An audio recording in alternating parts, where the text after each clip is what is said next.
وہ کہتا حرج کیا ہے، آپ کہتے ہیں راہ کی دول خواہش، وہ کہتا ہے عشق کرنے میں مزہ ہے، آپ کہتے ہیں رسوائی مقدر ہے، وہ کہتا ہے مقدر بھی بدلتا ہے،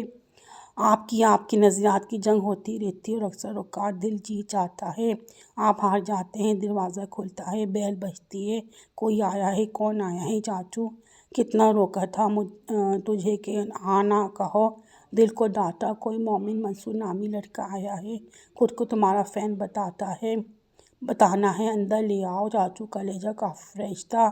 لے آئیے، وہ مرے مرے لہجے میں کہہ کر دوپٹہ درست کرتی ڈرائنگ روم کی طرف بڑھی۔ اب ہمارے گھر میں غیر مرد ملنے ملانے کے لیے آئیں گے، چچی ناگواری سے کہتی کچن کی طرف چلی گئی۔ اس کا دل خراب ہوا کیا تھا جو نہ آتا، چاچو بھی بیٹھے تھے، السلام علیکم، اسے دیکھتے ہی اٹھ کھڑا ہوا، وعلیکم السلام، تشریف رکھیے، وہ سامنے والے صوفے پر بیٹھ گئے، رکھ رکھاؤ سے، کیسے ہیں آپ جی؟ میں ٹھیک ہوں، آپ کیسی ہیں حسبہ صاحبہ؟ نام لینا کیا ضروری تھا؟ اللہ کا شکر ہے، ہلکا سا مسکرائی۔ میں آپ کی تصویریں دیکھنے آیا ہوں، اس نے پہلے وہ پوچھتی اس کیسے آنا ہوا، اس نے کہہ دیا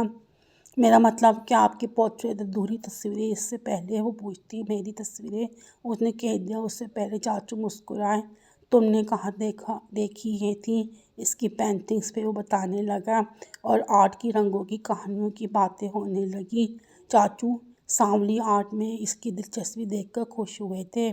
انہیں فخر ہو رہا تھا کہ اسبا کے کام پر کچھ دیر بعد وہ خود ہی اسبا کے ساتھ تصویریں اٹھا لائے تھے۔ اسبا نے تصویریں بیچنے سے انکار کر دیا تھا، البتہ ایک تصویر اسے چاچو نے یوں ہی دے دی تھی، وہ بہت خوش ہوا تھا، جاتے ہوئے آنکھوں میں کوئی شکوہ تھا، وہ چاچو سے لڑ پڑی، آپ نے کیوں اسے اٹھا کر تصویر دے دی؟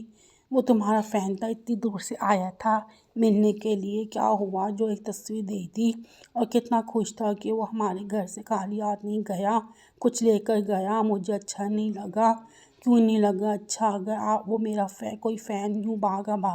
آتا تو میں نونحال ہو جاتا خوشی سے۔ چچی کو برا لگا ہے اس کا آنا، وہ منہ بنا کر پھلا کر بیٹھی ہوئی تھی۔ کوئی بات نہیں، اسے کیا اچھا لگتا ہے بھلا، پھر بھی شاید یوں کسی کا منہ اٹھا کر گھر آ جانا سب کو ہی برا لگتا ہے۔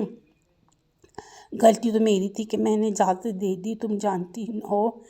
اسے بتایا نہیں، ایگزیبیشن میں ملا تھا تو کارڈ دے گیا تھا اپنا، کافی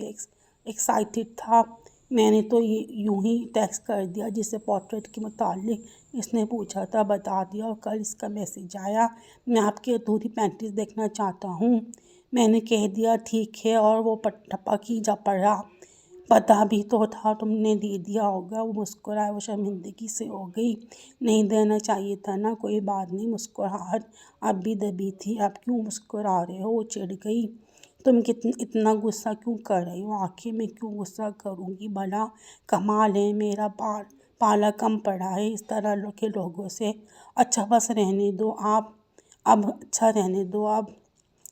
ویسے تو تم واقعی پہلی بار اس سے ایگزیبیشن میں ملی تھی، وہ ذرا مشکوک انداز اختیار کر کے اس سے چرانے لگے، ظاہر سی بات ہے میں جھوٹ کیوں بولوں گی، اچھا ٹھیک ہے، اب وہ تمہارا شکر ادا کرے گا، وہ خود بھی تو نہیں جانتے تھے کہ وہ ایسی باتیں کیوں کہہ رہے تھے، بس انہیں یہ لڑکا اچھا لگا تھا، ایک عدم منگیتر رکھتی ہوں میں، اور وہ بھی خروش کا قسم کا، جو تمہیں اتنا زیادہ پسند بھی نہیں، ہاں جبھی تو میں نے منگنی کی ہے، وہ خفگی سے بولی، اچھا جی، وہ ہنسے اس کے چڑھنے پر، اب یہ topic change, okay topic change, اور اب کوئی ایگزیبیشن نہیں، کوئی شمولیت نہیں، بس بہت ہو گیا، اب اپنے آرٹ سے پلیٹ فارم چھین رہی ہو، ہر فن کی پلیٹ فارم کی ضرورت نہیں ہوتی، پھر میرا آرٹ کا مقام میرا کمرہ ہے، گھر ہے، ہر پلیٹ فارم سے زیادہ محفوظ جگہ ہوتی ہے، ہاں مگر ایکسپوز تو ہر کوئی چاہتا ہے نا، اس کی ضرورت ہر جگہ نہیں ہوتی چاچو، کاسی اکڑ مزاج بنتی جا رہی ہو منگنی کے بعد، شکریہ آپ میرے رقیب نہیں، وہ ہنسی، مگر تم تو ہو اپنی بچی کی کری، چچی کی رقیب، کیا مطلب، آپ بھی ان کی طرح باتیں کرنے لگے ہیں، ظاہر سی بات ہے صحبت کا اثر تو آئے گا نا، اچھا اثر آیا، بے وجہ ہنسی، وہ بھی ہنسے، اسے پتہ ہو ہم یہاں اس کے لیے برائی کر رہے ہیں تو ہماری خیر نہیں، اب ہم برائی نہیں، ہم تو اچھائی بیان کر رہے ہیں، یہ تھی کہانی، آپ کو کیسی لگی؟ امیدیں پسند آئی ہوگی آپ کو۔ کیسی لگ رہی ہے یہ کہانی مجھے کمنٹس کر کے بتائیں، اور لائک کریں، شیئر کریں، اور سبسکرائب کرنا نہ بھولیں۔